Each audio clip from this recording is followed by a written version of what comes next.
Hello, gentle viewers. This is the beginning of a potential series on the various writing issues of the Marvel Cinematic Universe. Allow us to jump right into it. Phase 4 introduces far too many secret factions. Allow me to explain.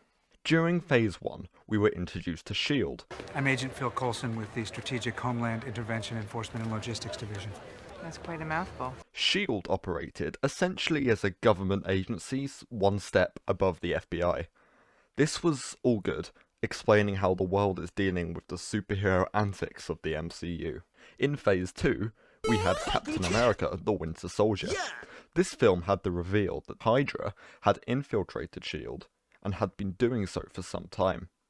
This was a very impactful reveal. There is now a secret agency that was pulling the strings of the world this whole time. Don't be crude, Frank. The possibilities for storytelling with this concept are endless. It throws into question what decisions made by S.H.I.E.L.D. were truly S.H.I.E.L.D. and which were deviously made by Hydra. Enter Phase 4. Black Widow. Black Widow introduces us to the organizer of the Red Room, Dreykov. Dreykov reveals to Natasha that he has been secretly pulling the strings of the world since the 80s. We even see a fun little montage of Dreykov awkwardly composited into famous political events. This is one of the least detrimental aspects of this product, which is really saying something. Sever the nerve. Since the 80s, we have had S.H.I.E.L.D. being secretly controlled by Hydra, who have been making subtle decisions to affect the world's governments. Concurrently, we have Dreykov pulling his various strings. Who is to say that there are not conflicts there? To create an analogy, this is akin to two separate puppeteers trying to control the same puppet. Which, now, I hear what you were saying, theoretical commenter. That is only two factions. It really doesn't matter. Firstly, it does matter. It is crucial to understand that when it is revealed that a character or faction has been influencing the core governments of the world for numerous decades, past events involving said governments are entirely recontextualized. The viewer is forced to imagine if any actions had any underlying goals, so arbitrarily throwing a new puppeteer into the ring causes some issues, especially when they start stacking up. Secondly, even if we accept both Hydra and Dreykov, this isn't even close to the end of this problem. Goodbye. Introducing Shang-Chi and the Legend of the Ten Rings. Great title. This film opens with a narration about the villain, Wen Wu. He has been alive for hundreds of years thanks to the 10 ring bracelets. Somehow Palpatine returned. During this time, he desired power, and had been secretly influencing the world's leaders with the help of his army, confusingly also named the Ten Rings. This holds the same issues of Dreykov, except this influence has supposedly been around for hundreds of years, leaving to the inevitable question, why isn't Wen Wu immensely powerful? If his goal is power, he should easily have something close to world dominance by now, especially with the aid of the 10 Rings and the 10 Rings. He has had the chance to influence history throughout, well, history. To add this to our analogy, this introduces a third puppeteer.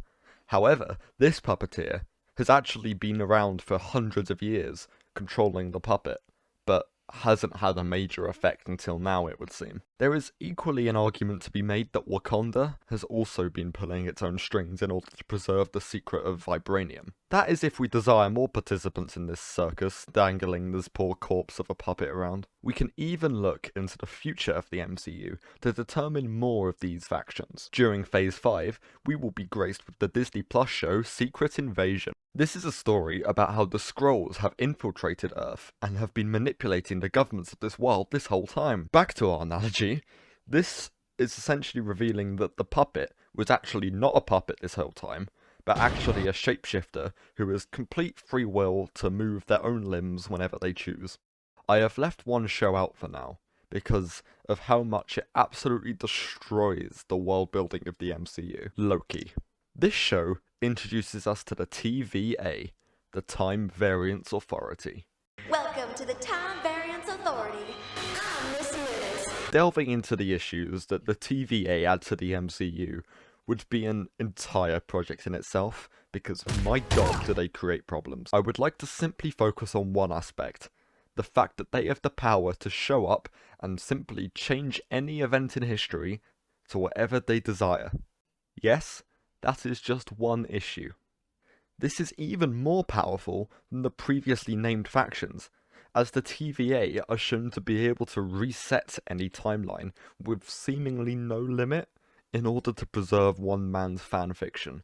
This cannot even be represented in our little analogy here. The best way it can be introduced is as followed. All our puppeteers are mangling this limp corpse of a puppet, whilst it's also struggling to move itself in secret. Suddenly, a magic door opens, the TVA step out, and just wipe the puppet and the puppeteers from existence every time Kang is displeased with the state of the puppet. Perhaps this demonstrates how all these secret factions can cause issues?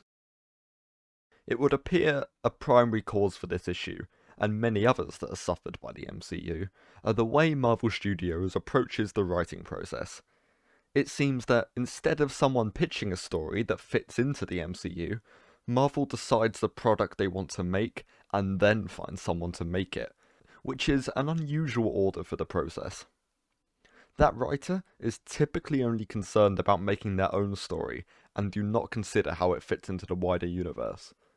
This would also explain why a lot of these factions, with the exception of Hydra, tend to be introduced and then discarded in the same story.